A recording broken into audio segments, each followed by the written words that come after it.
Is it possible to be too nice? You are undoubtedly familiar with the expression that nice guys, i.e., people, finish last, but have you ever given it much thought? Why would nice people be less likely to do what it takes to win?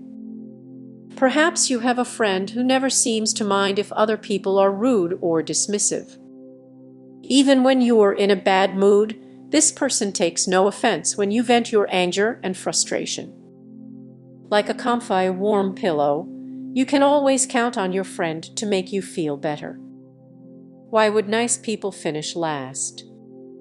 It would seem like nice people would actually have an edge over nasty people in the social hierarchy. Others want to be around them because they radiate positive energy. Why, then, would they finish last, and is there any truth to this glitch? According to University's Philip Fors Connolly and Ingemar Johansson Sev 2021, there are solid theoretical reasons for the lack of advancement shown by people who are too nice. Corresponding to the 5-factor personality trait of agreeableness, the quality of niceness is one that can stymie an individual's potential to rise to the top. Other people may like the chronically agreeable, but they don't necessarily choose them to be leaders. Thinking about your friend, is this someone you could see as representing anything more than as someone to cozy up to when you are in need of a morale boost? Could you see this person as someone's boss, a person who gives orders that others must follow? Connolly and Sev observe that one explanation for the weak association between agreeableness and status may be that people high in this trait are more motivated to be liked rather than admired. The authors go on to explain that one can respect someone whom one does not like, an accomplished rival, and like someone whom one does not respect, a friendly buffoon. Your friend may not be a buffoon, but would you ever consider them to be an accomplished rival? The relationship between agreeableness and life satisfaction. The Swedish authors point out that when it comes to life satisfaction, there are two potentially key influences related to an individual's position in the local ladder or social group. People move to the higher rungs of this ladder when they have strengthened two basic qualities. As the authors note, any social encounter or interpersonal relationship can be characterized in terms of the degree to which each individual is perceived as having instrumental social value status, respect and relational value acceptance, liking. Referring to instrumental value as status and relational value as inclusion, the authors sought to test the associations between these qualities and life satisfaction as influenced by personality. Their hypothesis predicted that with lower levels of status, the highly agreeable don't receive respect and admiration, leaving them deficient in this one key contributor to feelings of well-being. Your friend's comfy pillow qualities, according to this interpretation, turn them just as easily into the proverbial doormat rather than as someone you'd be afraid to offend. Testing the personality life satisfaction link using an online sample of 3,780 adults ages 18 to 65 and up living in Australia, Denmark, and Sweden, Connolly and Sev measured 5-factor personality traits, life satisfaction, status, and inclusion with brief questionnaires. To get an understanding of the instruments measuring status and inclusion, try rating yourself on the following items.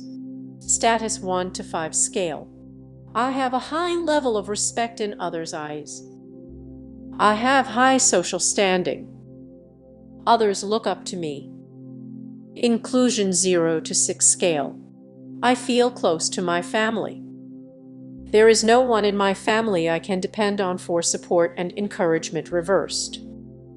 I am able to depend on my friends for help.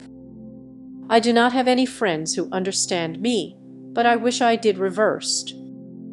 Across the samples, the average scores per item were on the high side, approximately 3.5 to 4, but of key interest to the researchers were the predictive values of personality, inclusion, and status on life satisfaction. As a comparison to agreeableness, the authors also included scores on extroversion, a personality trait known to be associated with higher levels of both social ranking measures and, in turn, life satisfaction. What are the costs of being nice? As Connolly and Sev predicted, participants higher in agreeableness who also were high in the quality of inclusion had higher life satisfaction scores. Status played no role in predicting satisfaction for the highly agreeable. However, setting aside the role of inclusion, people high in agreeableness in general had lower levels of life satisfaction. In contrast, people high in extroversion had higher inclusion and status scores, both of which contributed to their higher life satisfaction.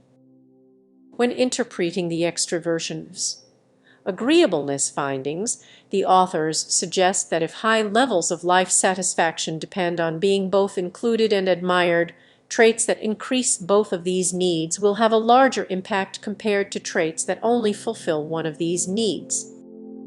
The cost of being agreeable, then, is that your chances of receiving both contributors to social status are reduced, leaving you with fewer resources to contribute to your overall sense of well-being.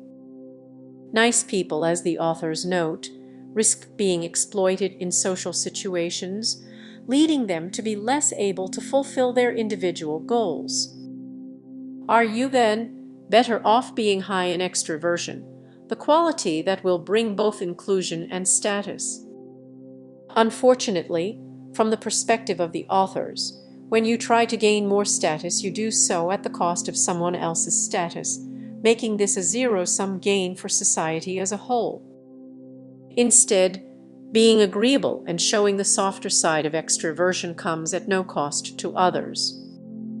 You might recall the expression "a kindler and gentler America" promoted by U.S. President George A. Bush.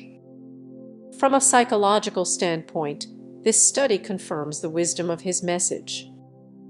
To sum up, the highly agreeable person is definitely more pleasant to have around as a friend, family member, and companion.